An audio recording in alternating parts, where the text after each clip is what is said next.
2019 ലോക്സഭാ തെരഞ്ഞെടുപ്പിൽ കേരള ജനതയുടെ മുഴുവൻ ശ്രദ്ധ കേന്ദ്രമായിരുന്നു കാസർഗോഡ്. അത് തെരഞ്ഞെടുപ്പിന് മുമ്പായിരുന്നില്ല, തെരഞ്ഞെടുപ്പിൻ്റെ വിധി വന്നതിന് ശേഷം. ചരിത്രം പരിശോധിക്കുമ്പോൾ കോൺഗ്രസിനെ വളരെ കുറച്ച് കാലയളവിൽ മാത്രം കൈകൊടുത്തിട്ടുള്ള ഒരു ലോക്സഭാ മണ്ഡലമാണ് കാസർഗോഡ് ലോക്സഭാ മണ്ഡലം.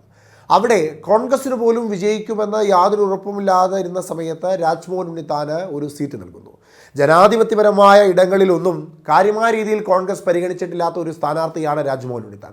ആ രാജ്മോഹൻ ഉണ്ണിത്താനെ ഒരു വിജയപരാജയ പരീക്ഷണത്തിന് വേണ്ടിയിട്ടായിരുന്നു കാസർഗോഡേക്ക് സ്ഥാനാർത്ഥിയാക്കിയത്. അത് ഒരുപക്ഷെ കോൺഗ്രസിന് വരെ ഉണ്ടായിരുന്ന ബോധ്യം അദ്ദേഹം കാസർഗോഡ് പരാജയപ്പെടും എന്ന് തന്നെയായിരുന്നു. പക്ഷേ രാജ്മോഹൻ ഉണ്ണിത്താന് വലിയ പ്രതീക്ഷ തന്നെയായിരുന്നു. ആദ്യഘട്ടം മുതലേ അദ്ദേഹം ആ പ്രതീക്ഷ മുതൽക്കൂട്ടായി വെച്ചിരുന്നു.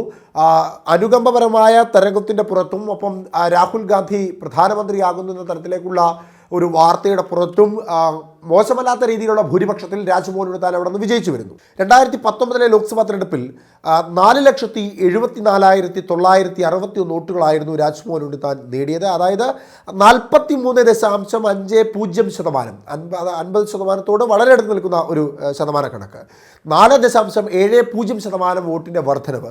ഈ കാസർഗോഡ് ലോക്സഭാ മണ്ഡലത്തിൽ കോൺഗ്രസിൻ്റെ വോട്ടിംഗ് ശതമാനത്തെ പറ്റി പരിശോധിക്കുമ്പോൾ അവിടെ മനസ്സിലാകുന്ന ഒരു കാര്യം, കാലാകാലങ്ങളായി തെരഞ്ഞെടുപ്പ് ഓരോ ഘട്ടമായി കഴിയുമ്പോൾ 2009, 2014, 2019 ഇതിൽ ഇടതുപക്ഷത്തിൻ്റെ അപ്രമാദിത്യം കുറയുകയും കോൺഗ്രസിൻ്റെ അപ്രമാദിത്യം വളർന്നു വരികയും ചെയ്യുന്ന ഒരു ലോക്സഭാ മണ്ഡലമായിരുന്നു കാസർഗോഡ്. അത് ടി സിദ്ദിഖിലും അല്ലെങ്കിൽ അതിനു മുമ്പ് നടന്ന 2009 ലോക്സഭാ തെരഞ്ഞെടുപ്പിലൊക്കെ അത് പ്രകടമായി കാണുവാൻ സാധിക്കുന്ന ഒരു കാര്യവുമാണ്.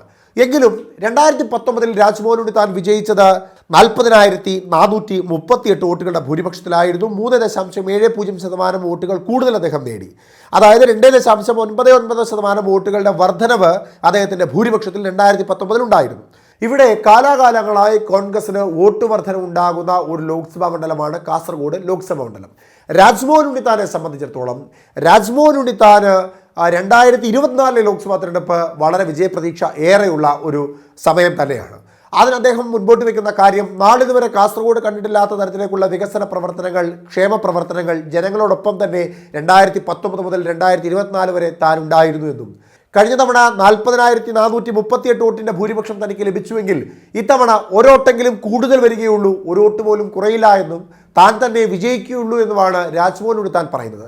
എന്നിരുന്നാലും ഇവിടെ അദ്ദേഹം ഉയർത്തുന്ന ഏറ്റവും പ്രധാനപ്പെട്ട കാര്യം, ഇപ്പോൾ രാഷ്ട്രീയ കേരളത്തിൽ വലിയ ചർച്ചയായി നിൽക്കുന്ന ഒരു പ്രശ്നം, രാജ്മോഹൻ ഉണ്ണിത്താനെതിരെ രാഷ്ട്രീയത്തിനുള്ളിൽ, അതും സ്വന്തം പാർട്ടിക്കുള്ളിൽ അദ്ദേഹത്തെ പരാജയപ്പെടുത്തുവാൻ വേണ്ടിയിട്ടുള്ള പല തന്ത്രങ്ങളും പയറ്റിയിരുന്നു. അദ്ദേഹത്തെ പലയിടത്തും ആക്ഷേപിക്കുവാനുള്ള ശ്രമം നടന്നു. അദ്ദേഹത്തിനെതിരെ തെറ്റായ ആരോപണങ്ങൾ ഉയർത്തി.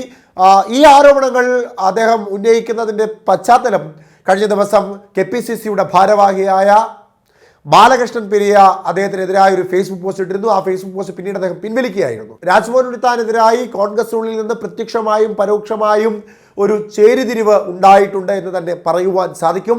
അതിൻ്റെ പ്രത്യാഘാതം 2024 അദ്ദേഹത്തിന് ഉണ്ടാകും എന്ന ഭയം പക്ഷേ രാജ്മോഹൻ ഉണ്ണിത്താൻ ഇല്ല.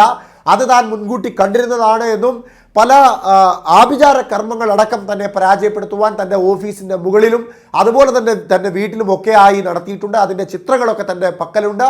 തെരഞ്ഞെടുപ്പിൻ്റെ ഫലം വന്നതിന് ശേഷം താൻ ഈ വിവരങ്ങളൊക്കെ മാധ്യമങ്ങളിലൂടെ അറിയിക്കുന്നതുമാണ്, ആ ഫോട്ടോകൾ മാധ്യമങ്ങൾക്ക് നൽകുന്നതുമാണ് എന്ന് അദ്ദേഹം പറയുന്നു.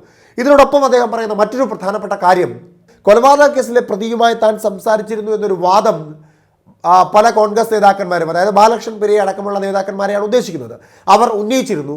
അതിൽ എന്തെങ്കിലും കഴമ്പുണ്ട് എങ്കിൽ താൻ ഈ സ്ഥാനം രാജിവെക്കാനും തയ്യാറാണ് എന്നും അദ്ദേഹം വ്യക്തമാക്കുന്നുണ്ട്. ഒപ്പം ഈ വിഷയവുമായി ബന്ധപ്പെട്ട് നിലവിൽ ബാലകൃഷ്ണൻ പെരിയയും അതുപോലെ തന്നെ രാജ്മോഹൻ ഉണ്ണിത്താനും തമ്മിലുള്ള പ്രശ്നത്തെ പറ്റി പഠിക്കുവാൻ, ആ വിഷയത്തിൽ അന്വേഷണം നടത്തുവാൻ KPCCയുടെ 3 ഭാരവാഹികൾ അവിടെ എത്തുന്നുണ്ട്, അന്വേഷണ സംഘം അവിടെ എത്തുന്നുണ്ട്.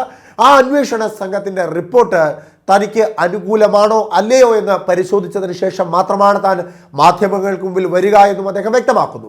ഇവിടെ അദ്ദേഹം പറയുന്ന മറ്റൊരു പ്രധാനപ്പെട്ട കാര്യം, തനിക്കറിയണം KPCC ആർക്കൊപ്പമാണ് നിൽക്കുന്നത്, ഇരകൾക്കൊപ്പമാണോ അതോ ഇരകളെ വേട്ടയാടാൻ നടക്കുന്ന വേട്ടക്കാരോടൊപ്പം നിൽക്കുന്നവർക്കൊപ്പമാണോ എന്ന് തനിക്കറിയേണ്ടതായിട്ടുണ്ട് എന്നും അദ്ദേഹം വ്യക്തമാക്കുന്നുണ്ട്. ഞാൻ കഴിഞ്ഞ 5 വർഷമായിട്ട് പലതും സഹിച്ചിട്ടുണ്ട്, പലതും പുറത്ത് പറഞ്ഞിട്ടില്ല.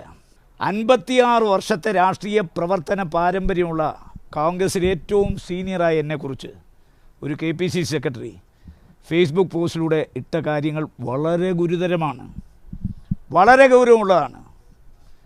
ഈ അയാൾ ഇട്ട ഫേസ്ബുക്ക് പോസ്റ്റിലെ ഏതെങ്കിലും ഒരു ആരോപണം അയാൾ തെളിയിച്ചാൽ പിന്നെ കോൺഗ്രസ് പാർട്ടിയിൽ രാജ്മോഹൻ ഉണ്ണിത്താന് തുടരാൻ അർഹതയില്ല, യോഗ്യതയില്ല. ഞാൻ ആ നിമിഷം കോൺഗ്രസിൻ്റെ പ്രാഥമിക അംഗത്വം രാജിവെക്കും.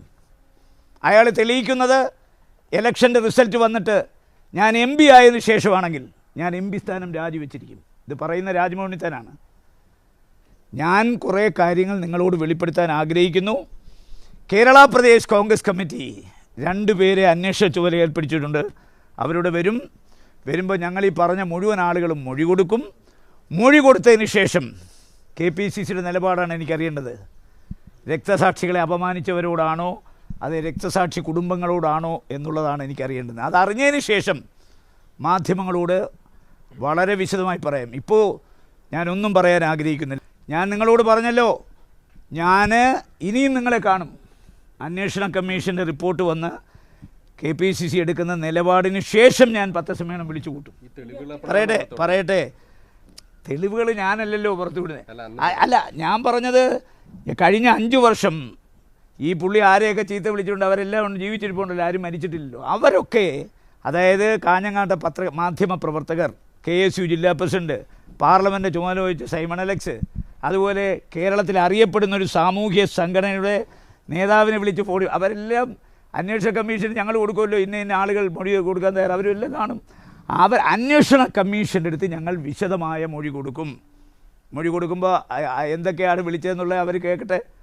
എന്നെ തോൽപ്പിക്കാൻ പലരും ശ്രമിച്ചിട്ടുണ്ട്. ഇവിടെ തോൽപ്പിക്കാൻ ശ്രമിച്ചവരുടെയൊക്കെ പേരും നാളും ഒക്കെ ഞാൻ പറയാം. ഇലക്ഷൻ കഴിയട്ടെ. കഴിഞ്ഞ തവണ ഞാൻ 40,000 വോട്ടിന് പിറകെ പോയപ്പോൾ ഒരു നേതാവ് പറഞ്ഞു, ഇനി പേടിക്കേണ്ട, അവൻ ജയിക്കത്തില്ല, ഇനി ജയിക്കത്തില്ല. 40,000 പുറകെ പോയി. എന്നിട്ടാണ് ഞാൻ 40,400 ഇത്തടങ്ങൾ എഴുതിയിട്ടോ. കഴിഞ്ഞ തവണ എനിക്ക് കിട്ടിയ വോട്ട് 40,438 ഒരു വോട്ട് കൂടുതലല്ലാതെ ഒരു വോട്ട് കുറയില്ല. ഞാനാ പറയുന്നത്. എന്തുകൊണ്ടാണ് പറയുന്നത്? എനിക്ക് കാസർഗോട്ടെ ജനങ്ങളിലുള്ള വിശ്വാസം കൊണ്ടാണ് പറയുന്നത്. ആ വിശ്വാസം തകർക്കാൻ പല ആളുകൾ ശ്രമിച്ചിട്ടുണ്ട്. പിന്നെ സുധാകരനെ തോൽപ്പിച്ച നാടാണല്ലോ ഈ നാട്, അറിയത്തില്ലേ? സുധാകരനെ തോൽപ്പിച്ചു വിട്ട നാടാണ് ഈ നാട്. അപ്പം അതിനേക്കാൾ വലിയ ആളൊന്നും അല്ലല്ലോ ഞാൻ. അപ്പോൾ സുധാകരനെ പറഞ്ഞു വിട്ട നാടിൽ എന്ത് നടക്കുമെന്ന് എനിക്കറിയാം. ഞാനതൊക്കെ മുൻകൂട്ടി കണ്ടിരുന്നു. അതിന് തടയുവിട്ടിട്ടുണ്ട്. അത് നിങ്ങൾ മനസ്സിലാക്കി. പിന്നെ ഞാനൊരു രാഷ്ട്രീയക്കാരൻ നിലയിൽ ഞാൻ ഇന്നുവരെ ആരെയും ദൈവോദ്രവിപ്പിക്കാൻ പോയിട്ടില്ല. ഞാൻ ഇതൊക്കെ ഞാൻ ഈശ്വരനിൽ വിശ്വസിക്കുന്ന ആളാണ്. ഞാനൊരു തികഞ്ഞ ഈശ്വര വിശ്വാസിയാണ്. നിങ്ങൾക്ക് ഞെട്ടിപ്പിക്കുന്ന ചില കഥകൾ ഇത് ഇലക്ഷൻ കഴിഞ്ഞിട്ട് പറയാം. എന്നെ നശിപ്പിക്കാനായിട്ട് ഞാനിരിക്കുന്ന ഓഫീസിന് മുകളിലൊക്കെ ചില ക്രിയകളൊക്കെ ചെയ്തിട്ടുണ്ട്. അതിൻ്റെ മുഴുവൻ ഫോട്ടോയും ഞാൻ നിങ്ങളെ കാണിക്കാം. എൻ്റെ വീട്ടിനകത്ത് എൻ്റെ പെൻ സ്റ്റാൻഡ് കൊണ്ടുവച്ചു. എന്തായാലും BJP-കാരൻ്റെ ഇലക്ഷൻ കമ്മിറ്റി ഓഫീസിൽ വരത്തില്ലല്ലോ. വരുമോ? മാർച്ചിറ്റാർ വരത്തില്ലല്ലോ. ആ എടുത്ത സാധനങ്ങൾ മുഴുവൻ നിങ്ങളെ പ്രദർശിപ്പിക്കാം. നിറച്ച് കൈപ്പത്തി, മനസ്സിലായോ? അപ്പം ഇവിടെ നടത്താവുന്ന മൊത്തം നടത്തിയിട്ടുണ്ട്. മനസ്സിലായില്ലേ? ഇപ്പം ഞങ്ങളുടെ നാട്ടിലൊക്കെ ഒരു ചൊല്ലുണ്ട്, പിണ്ണാക്ക് കൊടുത്തില്ലേ ചെക്ക് കയറി തൂകാവുന്ന. പിറ്റേന്ന് ചെക്ക് കഴിയെങ്കില്ല എള്ളാട്ടാൻ പറ്റൂ എന്ന് പറഞ്ഞ കണക്ക് ചില ആളുകൾ എന്നെ തോൽപ്പിക്കാൻ അവരുടെ ആവനാഴിയിൽ അവസാനത്തെ ആയുധവും പ്രയോഗിച്ചിട്ട് നടക്കാൻ വന്നപ്പോൾ ചില പൊടിക്രിയകൾ ചെയ്തിട്ടുണ്ട്. ആ പൊടിക്രിയ മൊത്തം ഞാൻ പിടിച്ചിട്ടുണ്ട്.